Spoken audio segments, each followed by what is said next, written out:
আসসালামু আলাইকুম ওরহমতুল্লাহি ওবারাকাতুহ। আলহামদুলিল্লাহ রব্বিল আলামিন ওয়াসসালাতু ওয়াসসালামু আলা সাইয়্যিদিল মুরসালিন নবিয়িনা মুহাম্মদ ওয়া আলা আলিহি ওয়া সাহবিহিল মায়ামিন ওয়া বাদ। প্রিয় দর্শক শ্রোতা, আপনাদের সকলকে এটিএন বাংলার পর্দায় এই সুন্দর সময়ে আন্তরিক অভিনন্দন জানাচ্ছি। আমি আল আমিন খান। আজকে অতিথি হিসেবে এই চমৎকার অনুষ্ঠানে যুক্ত হয়েছেন খ্যাতিমান আলেমে দ্বীন শেখ ডক্টর শহীদুল ইসলাম বারাকাতি হাফিজাহুল্লাহ। আসসালামু আলাইকুম ওয়া রাহমাতুল্লাহি ওয়া বারাকাতুহু। ওয়ালাইকুম আসসালাম ওয়া রাহমাতুল্লাহি ওয়া বারাকাতুহু। শেখ কেমন আছেন? আলহামদুলিল্লাহ, আপনি ভালো? আলহামদুলিল্লাহ, আপনাকে আন্তরিক অভিনন্দন জানাচ্ছি আজকের আয়োজনে। প্রিয় দর্শক মণ্ডলী, আপনাদের সকলের প্রিয় অনুষ্ঠান রাসূল সাল্লাল্লাহু আলাইহি ওয়াসাল্লামের সঙ্গে সাহাবায়ে কেরাম রাদিয়াল্লাহু তাআলা আনহুম তাদের জীবন কেমন হবে সেই বিষয়গুলো নিয়ে আমরা কথা বলবো। আজকের এই সুন্দর অনুষ্ঠানের সুন্দর বিষয় রাসূল সাল্লাল্লাহু আলাইহি ওয়াসাল্লামের জন্ম এবং তার শৈশবকাল নিয়ে আমরা কথা বলতে চাই। প্রিয় নবী এমন একজন মহামানব, তার জন্ম থেকে আমাদের শিক্ষা রয়েছে। এই প্রিয় নবীর জন্মের মাধ্যমে এই বিশ্ববাসী কি পেয়েছিলেন এবং জন্মের সময় এই পৃথিবীতে কি কি বিষয় ঘটেছিল সেগুলো আমাদের জানা একান্ত জরুরি। একই সঙ্গে নবীর শৈশবকাল কিভাবে কেটেছে, ছোটবেলায় আমরাও আমাদের শৈশবকাল পার করি, কিন্তু আমাদের প্রিয় নবীর শৈশবকাল কিভাবে পার হয়েছে আমাদের সম্মানিত ওস্তাদের কাছ থেকে আজকে সেই বিষয়গুলো নিয়ে আমরা বিস্তারিতভাবে জানব ইনশাআল্লাহু তাআলা।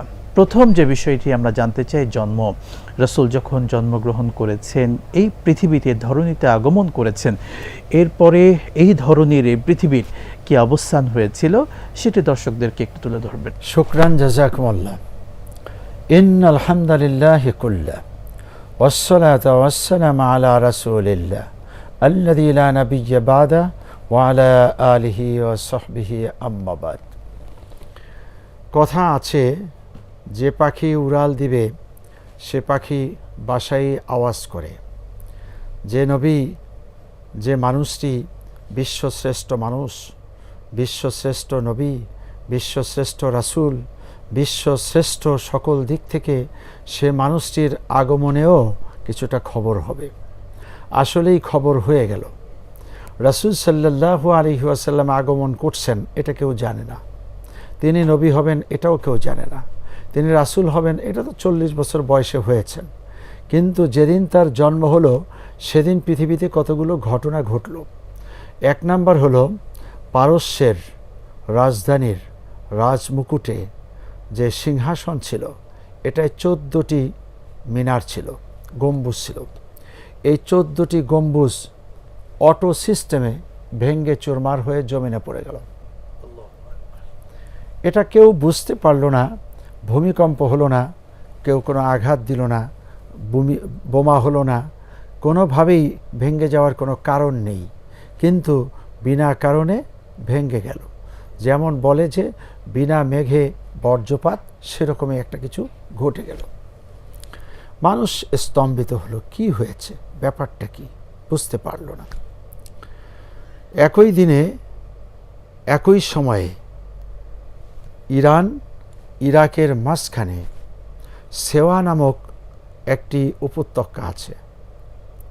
এখানে একটি বড় হ্রদও আছে।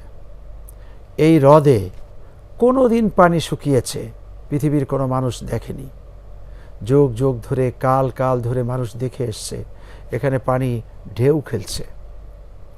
তো হঠাৎ করে ওই সময়, ওই দিন পানিটা শুকিয়ে গেল। একই দিনে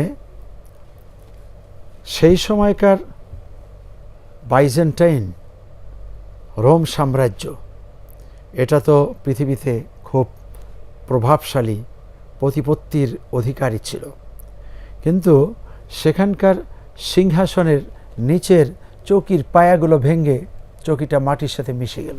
সিরিয়ায় অগ্নি পূজারীরা থাকত। এরা হাজার হাজার বছর ধরে অগ্নি পূজা করে আসছে।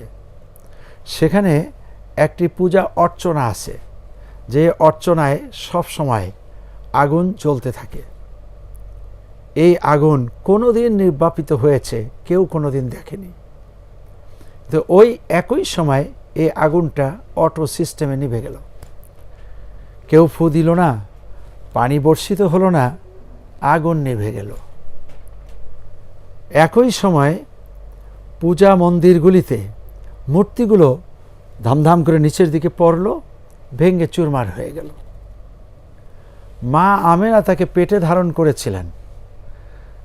প্রসব বেদনার পরে তিনি যখন সুস্থ, তখন তিনি বলেছিলেন যে একটা শিশু পেটে আসলে সেখানে একটু নড়াচড়া হয়, কিছু কষ্ট হয়, মায়েদের বিভিন্ন সিমটম এসে মায়েদের এই কষ্টগুলো স্বীকার করতে হয়। কিন্তু আমি মোহাম্মদ ইবনে আবদুল্লাহর মা, আমার পেটে যে একটা শিশু ছিল, এর পেটে থাকা অবস্থাতে আমার ন্যূনতম কোনো কষ্ট হয়নি। প্রসব বেদনা যখন উঠে তখন মায়েরা অস্থির হয়ে যায়। পেইন এতটাই আঘাত করে যে একটা সাধারণত পেইন এইটা যখন হয় হলো 30, তখন মানুষ অস্থির হয়ে যায়। এটা যখন 40-এ পৌঁছে তখন সেই মানুষটি বেহুশ হয়ে যায় অনেক ক্ষেত্রে। আর সেটা যখন 57 ইউনিট পর্যন্ত না পৌঁছে ততক্ষণ পর্যন্ত কোনো সন্তান প্রসব হয় না। এর প্রত্যেকটাই মা আমেনার হয়েছে, কিন্তু তিনি ন্যূনতম কোনো কষ্ট পাননি। কিন্তু মা আমেনার এমন কিছু হয়নি। তিনি পুত পবিত্র অবস্থাতেই একটি সন্তান প্রসব করলেন। এই কথাটাই যে জন্মের সময় মক্কা নগরীতে যে সমস্ত উটগুলো দুর্বল ছিল, এরা কেন যেন একটু সতেজ হয়ে গেল। যে সমস্ত মানুষগুলো প্রচণ্ডভাবেই যুদ্ধ বিগ্রহে মাতোয়ারা ছিল, এই মানুষগুলো কেন যেন একটু স্বস্তির নিঃশ্বাস ফেললো এবং তাদের ভিতরে যুদ্ধের একটা অনীহা তৈরি হলো। এবং বাইতুল্লাহর ভিতরে 360টি মতান্তরে 65টি মূর্তি ছিল। এই মূর্তিগুলির ম্যাক্সিমাম ভেঙ্গে জমিনে পড়ে গেল। বিভিন্ন জায়গায় পূজার মন্দিরগুলিতে যে সমস্ত বড় বড় মূর্তি ছিল, এগুলো ভেঙ্গে জমিনে পড়ে গেল। এবং পারস্যে, রোম জগতে বিভিন্ন সময় এমন এমন কিছু ঘটনা তারা দেখেছে, সেই বিষয়গুলো অতীতে দেখেনি, জন্মের থেকে পরবর্তীতে তারা দেখেছে। তার ভিতরে একটা ছিল হেরার রাজ্যে, সেখানে একটা আলো উদ্ভাসিত হলো। আলোটা আসলো মক্কার দিক থেকে। ওই সময়কার মানুষ মক্কায় যেত, সেখানে নবী রাসূলদের আগমন সে কারণে আসা হতো, বাইতুল্লাহকে কেন্দ্র করে সে কারণে আসা হতো। ওরাও আবার জাহিলি যুগে বায়তুল্লাহর আশেপাশে মেলা বসায় দিত। এই মেলায় সিরিয়ার থেকে লোক আসতো, বস্ত্র থেকে লোক আসতো, কুফা থেকে লোক আসতো, দূর দূরান্ত থেকে লোকেরা এখানে মেলা উপলক্ষে ব্যবসায় আসতো। ওরা এই মেলা উপলক্ষে দূর দূরান্ত থেকে মক্কা নগরী আসছে। সেখানে মেলায় গান বাজনা হয়েছে, কবিতা হয়েছে, মদ পান করেছে। এই নিকৃষ্ট পরিবেশটি রাসূল সাল্লাল্লাহু আলাইহি ওয়াসাল্লামের আগমনের পূর্বে এই পৃথিবীতে ছিল। যেমনটি অতীতে ছিল না, যেমনটি আজকের পৃথিবীতে নেই, এমন ভয়াবহতা ওখানে সেই সময় রাসূলের এই আগমন। এবার কি দাঁড়ালো যে এখান থেকে একটা আলো উদ্ভাসিত হলো।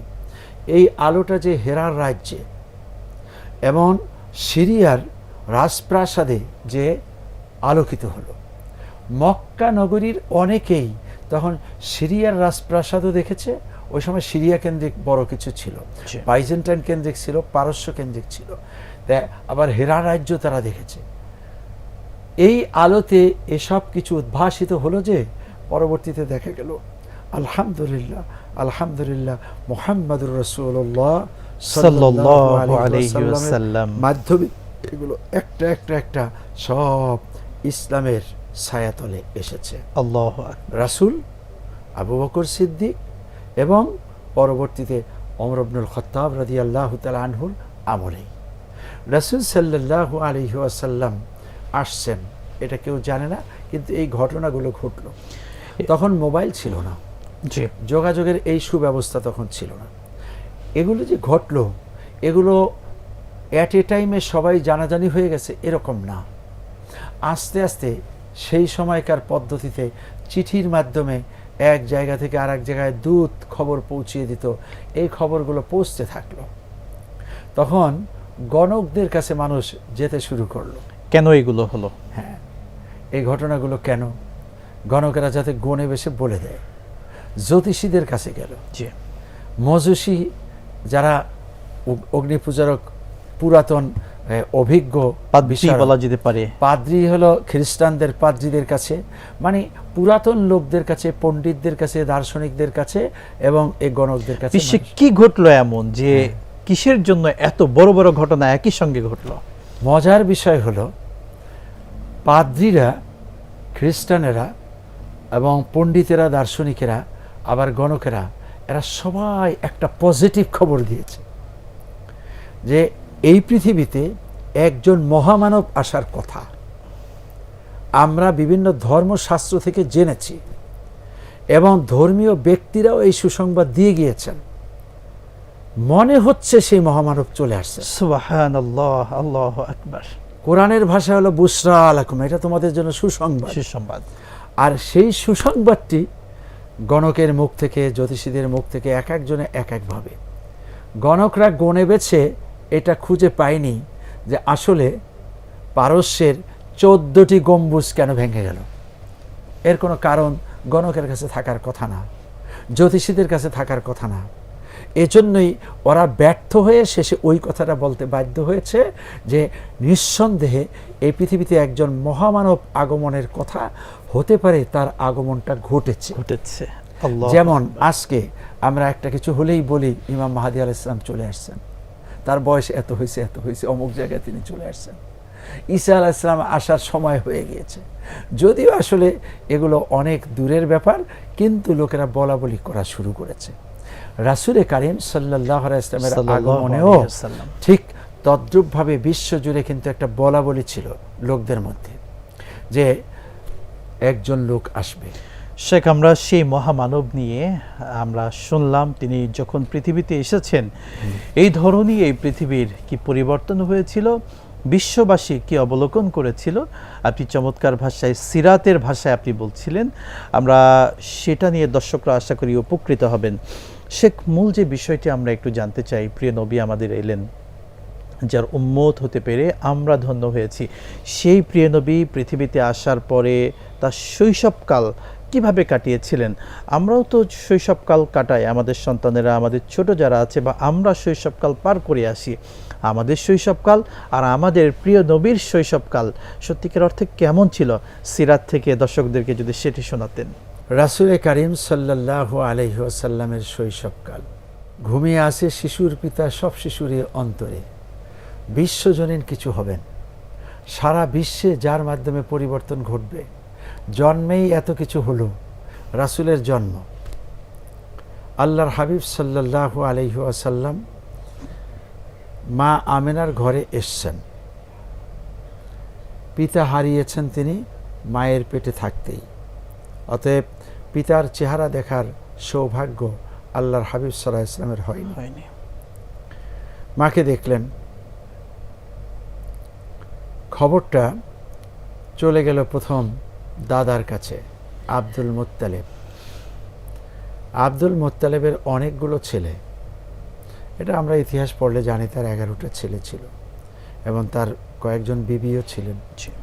এর মধ্যে আব্দুল্লাহ ছিল একটু স্বতন্ত্র, সবসময়ের জন্য একটু লাজুক, নম্র, ভদ্র। আল্লাহ যেহেতু তার ঘরে এই মহামানব পাঠাবেন, এ কারণে তাকে সেইভাবে সুগঠিত করে রেখে দিয়েছেন আগে।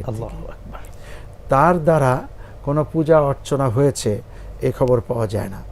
তিনি ছিলেন নিরেট, নির্ভেজাল, সেই জাহিল যুগেও একজন খাঁটি মানুষ। সেই খাঁটি মানুষের ঘরে এসছেন পেয়ারা হাবিব মুহাম্মদুর রাসূলুল্লাহ সাল্লাল্লাহু আলাইহি ওয়াসাল্লাম। দাদা যখন খবর পেলেন, দাদা অতীতের নাতি নাতিনদেরকে নিয়ে যত খুশি হয়েছেন, এত খুশি আর কোনোদিন হননি। এরপরে তার কোলের মধ্যে যখন প্রথম এনে নাতিকে হাজির করা হলো, চেহারা দেখেই তিনি চুমু খাওয়া শুরু করে দিলেন। আল্লাহু আকবার। এবং মনে হলো যেন তিনি পরম প্রাপ্তি হাতে পেয়েছেন। আল্লাহু আকবার। জানেন না তিনি নবী হবেন, তিনি রাসূল হবেন, কিন্তু একজন নবী বা রাসূলের সাথে যে আচরণটা করা উচিত সে ধরনের আচরণ শুরু করে দিলেন আব্দুল মুত্তালিব। আল্লাহু আকবার। এইভাবে মাও খুশি আর দাদাও খুশি, পরিবারের অন্য সদস্যরাও খুশি। সেই সময় আবু জেহেল, আবু লাহাব, উতবা, সাহেবা, রবিয়া আরও যারা আছে তাদের নাখোশ হওয়ার কিছু নেই। কেন? এর আগ পর্যন্ত তিনি তাওহীদের দাওয়াত দেননি। দাওয়াতের সময় তো আরও পরে 40 বছরে নবুয়ত প্রাপ্ত হয়েছেন। তারপরে এ পর্যন্ত সেই জন্ম থেকে 40 পর্যন্ত নবুয়ত প্রাপ্তি এবং দাওয়াত পর্যন্ত পুরো সময় হলো শুধুই ভক্তি বিশ্বাসের মোহাম্মদ, ভক্তি বিশ্বাসের একটি শিশু, আদরের একটি শিশু, হ্যাঁ, একটি ছেলে, একটি কিশোর, একটি তরুণ, একটি যুবক। শুধুই ভক্তি বিশ্বাসের হওয়ার কারণে তিনি যা বলছেন সেগুলো তারা মানে, সেই জন্য তারা হেল্পফুল ফুজুল করলো এবং এই লোকটিকে আল আমিন সার্টিফিকেট দিল। সেই সার্টিফিকেট প্রাপ্ত লোকটি তিনি ভালোই ভালো, তার কাছে দুনিয়ার টাকা পয়সা আমানত রেখেছে, এটাকেই ব্যাংক মনে করেছে, বিচার ফয়সালা তার কাছ থেকেই করতে যেত। সেই লোকটির শৈশবকাল, শিশু। তো এই হলো শিশুর একটি অবস্থা। এবার মা আমেনা স্বাভাবিকভাবে তাকে আদর করছেন, সোহাগ করছেন। মা আমেনার স্বাস্থ্য এবং ঘরের আসবাবপত্র এবং ঘরের মধ্যে রিজকের বরকত, এটা বারাকাত চলতেছিল।